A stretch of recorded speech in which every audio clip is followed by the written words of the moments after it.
Hello, everybody. Welcome to yet another episode of Sports Kati. Karan, Vaishak, Rohit, and I are glad to come back to you. Today, we are going to discuss the third Test match review.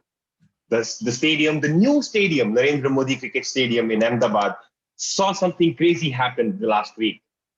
We were all hoping the Test match would take place today and tomorrow over the weekend as well, but I think the contest was a blink and you miss it kind of entertainment contest. Just 5 sessions of cricket, and we had the result.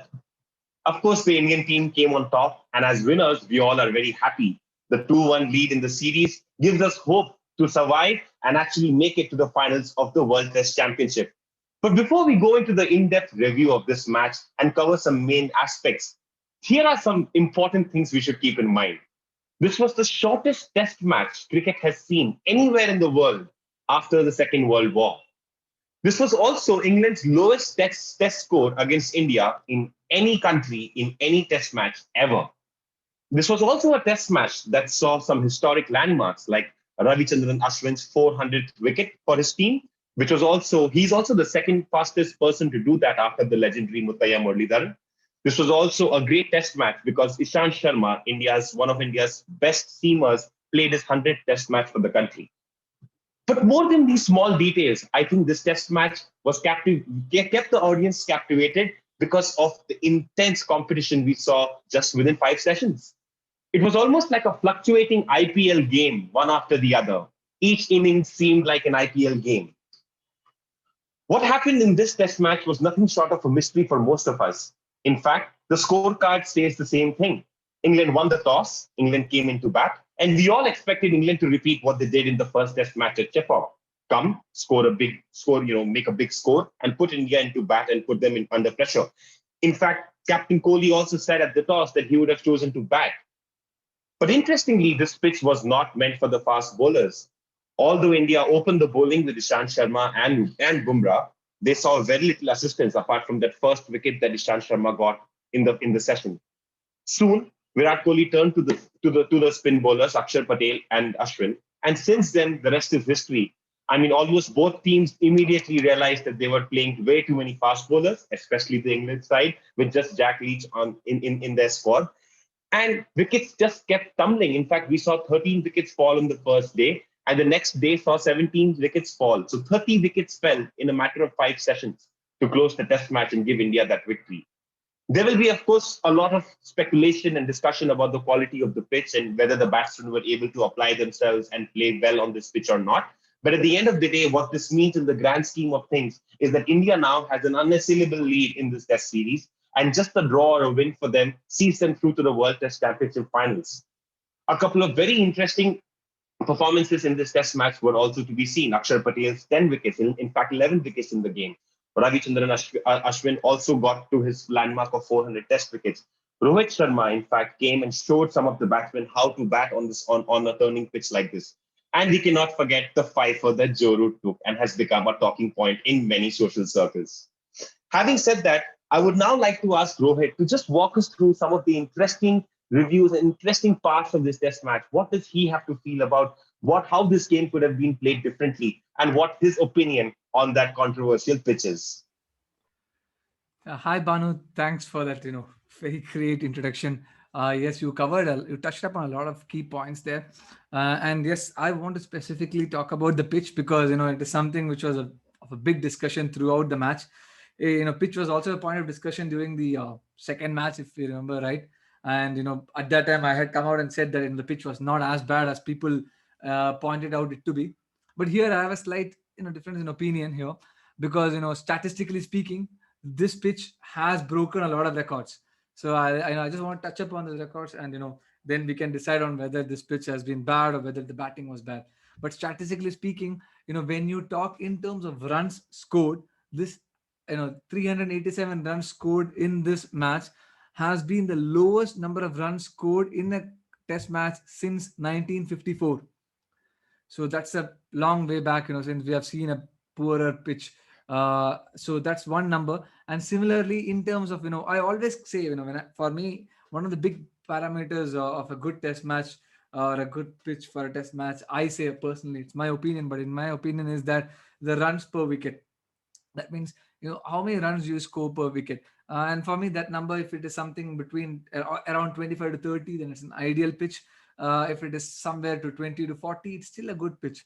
But here you can see the runs per wicket for this particular match was only 12.9. So that clearly shows, that this pitch was not very good for batting, statistically speaking. Again, because again, just to give you a highlight of this, the previous lowest or lower than this occurred in 1946 or 1946. Yeah, so that is when it happened. So in the last 70 years, we have not seen a worse runs per wicket match. So again, not all of it can be pitched, because before we started the podcast, or an ongoing debate throughout has been whether it is inability of the batsman to really play well, or whether it is, it's a mix of uh, the pitch, the ping ball, because people did point out that the ping ball tends to slide through, and a lot of wickets which fell during the match was because of the straighter ones. And the ping ball tend to skid through, whether it is a ping ball, whether it is the batsman's inability to play spin well, or whether it is the pitch itself contributing. Personally, for me, I think it's all three of it contributing, and I think the pitch has a part to play. And I also want to share one small insight about the pitch, is that because in the second test, when I did actually show that, for me, this pitch is not bad, I actually had prepared myself a file which actually shows that India's performance in the last 2.5 years in away countries, and showed that, Chepak match which happened, we actually had a runs per wicket of 22.83 runs. But coming here, that number goes to 12.90, and this becomes the lowest runs per wicket in the last 2.5 years. The previous lowest one was the ping ball test in Adelaide, with 17.63, where India collapsed to 36. So statistically speaking, this actually puts, even in those parameters, this puts at this as an outlier. I don't want to go into debate on whether this was a poor pitch or not, because I think, for me, I'm just looking at objectively and statistically. Anyways, having said that, we can say the pitch was bad, we can say whether it was the poor batting, but one thing we need to appreciate is that there was some good bowling. No matter how bad the pitch was, or no matter how poor the batting was, or no matter how easy, or how difficult the ping ball is to bat on, how easy to bowl with the ping ball is, there needs still need to be skill to bowl on with. And that was shown by Akshar Patel with 11 wickets in the match, and also by now who becoming a legend, Ravichandran Ashwin.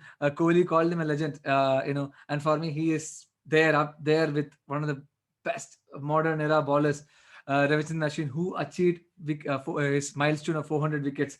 So, I think Karan has prepared something about his journey to 400 wickets. And Karan, I have a question for you.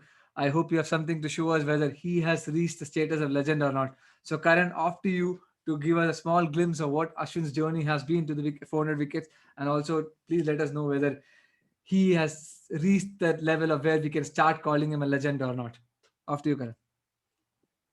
I think that ever since he played that career-defining innings in Sydney, he's been a legend in my head, and much before that as well. But before I talk about what Ashwin has done, I would like to give a brief explanation on what happened when he started playing Test cricket. So Ashwin debuted in 2011, and that was the time when Anil Kumble was about to retire, and Harbhajan Singh wasn't performing that much. And the bigger question in all media was who's going to replace these two guys, because both of them were the first and the second 600 wickets for Anil Kumble and about 414 or 19 for Harbhajan Singh. So the question was who's going to replace these guys, and we were trying our luck with so many spinners, but no one was coming through. And then came Ravichandran Ashwin, this engineer from Chennai, and we are like, okay, what's he going to do? He plays for CSK at the IPL. We don't know what he has to offer, and he just picked up wickets in a breeze. Like every ninth or tenth test match he would play, he would pick up 50 wickets, and then from 50 it became 100, from 100 it became 150, and then there would be a series against West Indies where he would end up scoring a century, and then we would go like, okay, it's just a century against West Indies, and then he ended up scoring 4 against them. So I feel that Ravichandran Ashwin has been really a cornerstone for Indian bowling. I feel that it's around Ashwin that the Indian bowling is evolved, specifically in Test cricket. I mean, he can bowl the carom ball, he can bowl the arm ball, He can control his off breaks. He has a sharp brain, and that basically allows him to do what he's doing. And the best thing about Ashwin is that he's a very good reader of the game. He knows what is happening, and that is why that's something a lot of people wouldn't know, is that he's India's highest player to win man of the match series in all matches. He's won about 7 man of the match series in about 30 series, and that's a big record. I mean, no one is above Ashwin being an Indian. And the next record he chases is Shane Warne, who has 8, and Muralidharan has 11. So I think that Ravi Ashwin, that even though he does not win too many man of the match kind of awards, he wins you big series, whether it's in Australia, whether it's in India. I mean, it's just extraordinary what Ravichandran Ashwin does. And you might say, okay, he picks up his wickets in Chepauk, or he picks up his wickets on turning wickets. You take Ashwin to Australia, you take Ashwin to England, you put him on a pitch in New Zealand, he will still end up getting you wickets. And that is the beauty of Ravichandran Ashwin. Irrespective of the pitch, but because he's such a sharp cricketer and he knows the game so well, he will be able to get the batsman out. And that I feel is the most important thing about Ravi Ashwin, that he knows the game too well. And he is a true legend. If anyone thinks that Ravichandran Ashwin is not a legend, I feel that they don't know the game. So that's it from my end. I feel that Ravichandran Ashwin has been too good, too important to the Indian team, and he picks up the 500 wickets soon. Vaishak, over to you if you want to add something. Yeah, I think the session has been long. We have gone through everything that we scored. Bhanu went in detail about the match. Rohit really mentioned his opinion about the pitch and all the debate that we had as well. And Karan, wonderful job, to explaining about Ashwin, the evolution of the player called Ashwin and the way he reads the game. That is what makes him a legend. But one thing that I just want to add on is that the final match, the important part is that India needs to avoid a loss to get to the World Test Championship. England is out of the World Test Championship finals. Even if they win or they do anything, they are not getting into it, but they can spoil it for India if they win it and, make it a good for Australia, which I don't think they would be favoring much. But let's see how the last match is. I hope it's an interesting one. I hope you have a better track where it is not too favorable to the batsmen or too favorable to the bowlers, and we have a very good match. So until next time, stay safe. Goodbye.